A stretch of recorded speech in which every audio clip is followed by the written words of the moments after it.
Have you ever wondered how you can get from downtown Toronto up to the beautiful Muskokas by a train and bike? Well, let me take you on a journey that's usually done by most in a car. Let's ride the rails and two wheels to cottage country.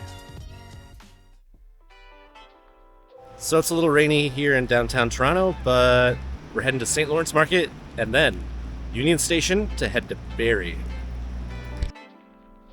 This is Toronto's famous St. Lawrence Market, home to shops selling everything from cheese to seafood. Today I'm stopping by Carousel Bakery for a much-needed breakfast sandwich and grabbing some fresh fruit for the road. Now let's head over to Union Station just down the street. You'll be greeted by the iconic facade and the CN Tower in the distance. There's no wrong entrance at Union Station, just make sure you're watching the screens as that's where they're going to announce which platform your train will be boarding from.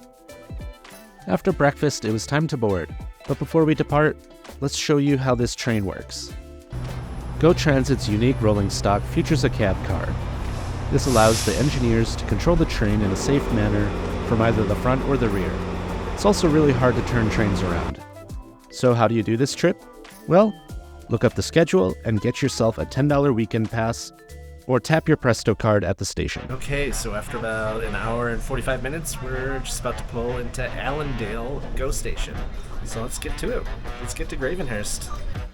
At the time of recording, GO Transit and Metrolinx are undergoing major expansions across the GTA. Be sure to check the GO website ahead of time to avoid any unexpected disruptions to your trip. Though trains are awesome, now comes the fun part: bikes. This is Amy. She's riding a Norco Search, a lightweight aluminum frame with a carbon fork, perfect for this trip. And it's got plenty of room for all the bags you'll need. And this is Mitch. He's on a similar ride, the Norco Section. It accommodates almost everything, though it doesn't have mounting points on the fork for extra gear. Still, both bikes are perfect. And then there's me. I love riding unconventional bikes, and this one's no exception. A handmade Dutch-style bike with a chain case, full fenders, an 8-speed internal gear hub, and a dynamo system. This thing is an absolute tank, and it'll get me there, but I'm not going to be a speed demon. Alright, this trip will take us nearly 90 kilometers over mostly flat to moderate hilly terrain. From Barrie to Orillia, we'll ride along a rail trail, and from Orillia to Gravenhurst area, we'll switch to country roads that range from smooth pavement to some bumpy, worn-out sections. Just steps from the GO station, the ride begins on Barrie's North Shore Trail. Unfortunately, it ends at Penetang-Washeen Road, where you'll have to mix with traffic for a short stretch. This stretch covers just about 1.5 kilometers, and from our experience, drivers were very courteous, giving plenty of space as they passed. If you're riding with someone who's uncomfortable on roads, it's a good idea to have the strongest rider take the lead. So finally on the rail trail, after a couple kilometers on the main road. Nice thing about rail trails, they're flat, easy grade, and very relaxing, and it's beautiful. Let's go! Keep in mind, there are a lot of road crossings, so be sure that it's safe to cross at all times. Found a snapping turtle. We're riding on the Oro Medante Rail Trail, a scenic path that runs from Barrie to Orillia. It's a peaceful, mostly flat route, perfect for enjoying the countryside without any traffic. Along the way, we will pass quiet farmland, forests, and wetlands, with well-maintained gravel under our tires. It's a great way to cover distance while soaking in the views and getting into the rhythm of the ride. Okay, and then what about bathrooms? There ain't too many, but once in a while, you will find one of these. Let's do a rail trail bathroom check. Looks like it was just cleaned out. Incredible. Quite surprised by that. So if you need the bathroom here and you find one, well, hopefully it's clean. That one was pristine. Another great feature of the Oro Medante Rail Trail are the plaques set up along the route, offering bits of history and wayfinding tips. While I wish I could share every second of how beautiful that ride was, it's best for you to go out and explore it, because we are now in Orillia, our first major stop, and the halfway point of the ride. And at this point, we were also pretty hungry. So instead of hitting a chain restaurant, we decided to try something local. Time to eat food because we are bonked. We opted for fish and chips at Bounty Fish and Chips. We're not here to review this, so let's grab our food and go. And it's not a food review channel, so it looks great. I'm gonna chow down. Amy says it's great. All right, time to eat. See you on the road again. One of the most unique aspects of traveling by train and bike is the unexpected discoveries along the way. This weekend happened to be Aurelia's annual pirate party, now in its 6th year. Unfortunately, we can't stick around, but it's been a great celebration to witness.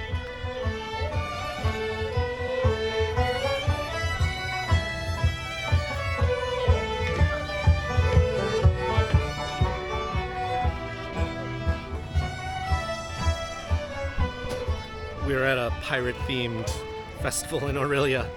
Wish we could stay, but back to the road. We're back on the road and starting the second half of our trip to Gravenhurst. Aurelia was absolutely charming and seems like a fantastic city to visit in the summer months. Until next time, Aurelia. We get to ride on the city on the final stretch of rail trail known as the Uthoff Trail. This trail is part of the Trans-Canada Trail, and it features stunning, picturesque rivers and streams that add to the beauty of the ride. As we pedal along, the mature trees provide protective shade, creating a cool and refreshing atmosphere that makes for a delightful escape from the sun. We reached the end of the rail trail on our journey.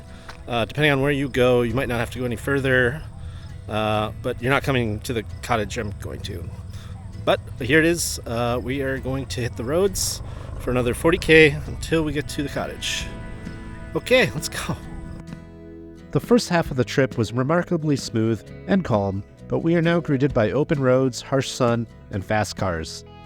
We follow Cambrian Road, fairly smooth but slightly hilly road, until we get to Sparrow Lake Road that leads into Hamlet, Ontario. I'm really rough right now, just cramping up like crazy. Gonna recharge with some fried mangoes. Mangoes. Now look, absolute like manacle here. Is that even a word? It is now. Before today's ride, I didn't do much research on the route, wanting to experience any surprises firsthand. This is Hamlet Swing Bridge, completely rebuilt in 2019, which echoes the heritage of the bridge it replaced. Can we see the bridge open? It was pretty exciting to see it in operation as we passed through. Okay, that was cool. Let's just keep going. At this point, the trip was really beginning to wind down, but the hills were getting steeper and the roads were going to get much rougher. Our time on Canning Road came to an end. It was time to get onto Muskoka District Road 13. This was by far the hilliest and bumpiest road of them all. Remember at the beginning of the video when I talked about the kind of bikes we're riding? Well, this is the part of the ride that isn't ideal for my bike. To refresh your memory, I'm on a Dutch-style roadster. It's heavy, clunky, and really meant for the city. For this trip, I made some adjustments to enhance my bike's performance, but I nearly met my match, limping the last 20 kilometers to our final destination. Despite not having the most efficient bike, this ride was truly character-building.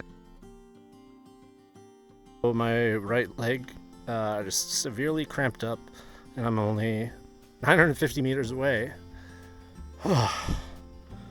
Jesus Christ, almost. I hope this video shows that you don't need the latest trekking bike to tackle these journeys. What matters is the experience and taking your time rather than rushing to the finish. 500 meters to go. See you there. Maybe it's the anticipation of the end of the ride, but the last little bits are always the most torturous. After a super exhausting day, forgive me for dropping my bike onto its side. It's time for a beer.